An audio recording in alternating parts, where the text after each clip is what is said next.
तो चलिए आज हम एक ऐसी यूनिवर्सिटी के बारे में बात करते हैं जहां दुनिया भर से स्टूडेंट्स और विद्वान आते थे, जिसमें चाइना, कोरिया, तिब्बत और जापान जैसे देशों के स्टूडेंट शामिल थे। करीब 1500 साल पहले जब भारत में थी एक ऐसी यूनिवर्सिटी, तो आज दुनिया की सबसे पुरानी यूनिवर्सिटीज़ में से एक है, नालंदा।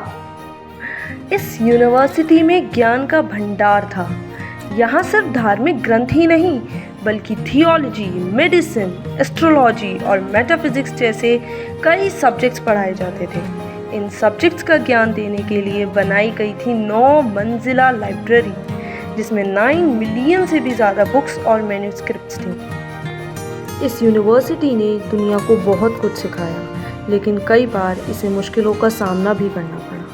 12वीं शताब्दी में बख्तियार खिलजी ने नालंदा को जला कर रख दिया। ऐसा माना जाता है कि इसकी लाइब्रेरी 3 महीने तक जलती रही थी और ज्ञान का वो खजाना जो संभाल कर रखा गया था वो भी जल गया। ऐसा माना जाता है कि टर्किश इन्वेजन के दौरान बख्तियार खिलजी कुरान की तलाश में नालंदा आए थे और कुरान ना मिलने पर उन्होंने नालंदा को जला दिया।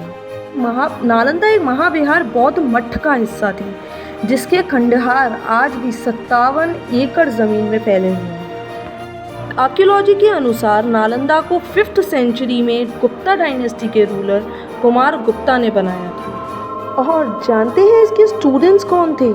चाइनीज़ ट्रैवलर ह्यून सांग और जुआंगजेंग जैसे लोग जो दुनिया भर से यहाँ खिंचे चले आते थे। नालंदा यूनिवर्सिटी आज के पटना से लगभग 90 किलोमीटर की दूरी पर स्थित है। वक्त बीतता गया और फिर एपीजे अब्दुल कलाम की हेल्प से नालंदा ने एक मॉडर्न इंटरनेशनल यूनिवर्सिटी के रूप में जन्म लिया।